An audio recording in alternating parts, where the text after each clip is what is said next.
एक दिन मसीह यीशु एक स्थान पर प्रार्थना कर रहे थे। जब उन्होंने प्रार्थना समाप्त की, उनके शिष्यों में से एक ने उनसे विनती की, प्रभु, हमको प्रार्थना करना सिखा दीजिए, ठीक जैसे यूहन्ना ने अपने शिष्यों को सिखाया है। मसीह यीशु ने उनसे कहा, जब भी तुम प्रार्थना करो, इस प्रकार किया करो, हमारे स्वर्गीय पिता, आपका नाम सभी जगह सम्मानित हो, आपका राज्य हर जगह स्थापित हो, हमारा रोज का भोजन हमें हर दिन दिया कीजिए, हमारे पापों को क्षमा कीजिए, हम भी उनके पाप क्षमा करते हैं जो हमारे विरुद्ध पाप करते हैं, हमें परीक्षा में फंसने से बचाइए।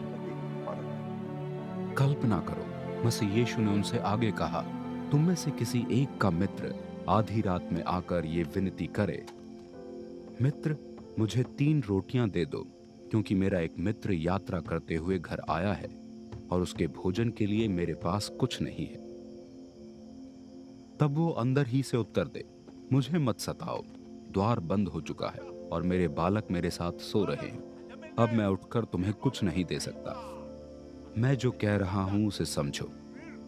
हालांकि वो व्यक्ति मित्र होने पर भी भले ही उसे देना ना चाहे, फिर भी उस मित्र के बहुत विनती करने पर उसकी जरूरत के अनुसार उसे अवश्य देगा। यही कारण है कि मैंने तुमसे कहा, विनती करो तो तुम्हें दिया जाएगा, खोजो तो तुम पाओगे, द्वार खटखटाओ तो वो तुम्हारे लिए खोल दिया जाएगा। क्योंकि हर एक जो विनती करता है प्राप्त करता है, हर एक जो खोजता है पाता है, तथा हर एक जो खटखटाता है उसके लिए द्वार खोल दिया जाता है। तुम में कौन पिता ऐसा है जो अपने पुत्र के मछली मांगने पर उसे सांप दे, या अंडे की विनती पर बिच्छू? जब तुम बुरे होते हुए भी अपने बालकों को सबसे अच्छी वस्तुएं देना जानते हो, तो तुम्हारे स्वर्गीय पिता कहीं अधिक बढ़कर उन्हें जो उनसे विनती करते हैं पवित्र आत्मा क्यों न देंगे। मसीह यीशु एक व्यक्ति में से जो गूंगा था एक प्रेत को निकाल रहे थे।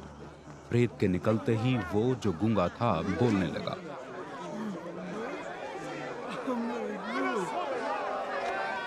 ये देख भीड़ अचंभित रह गई,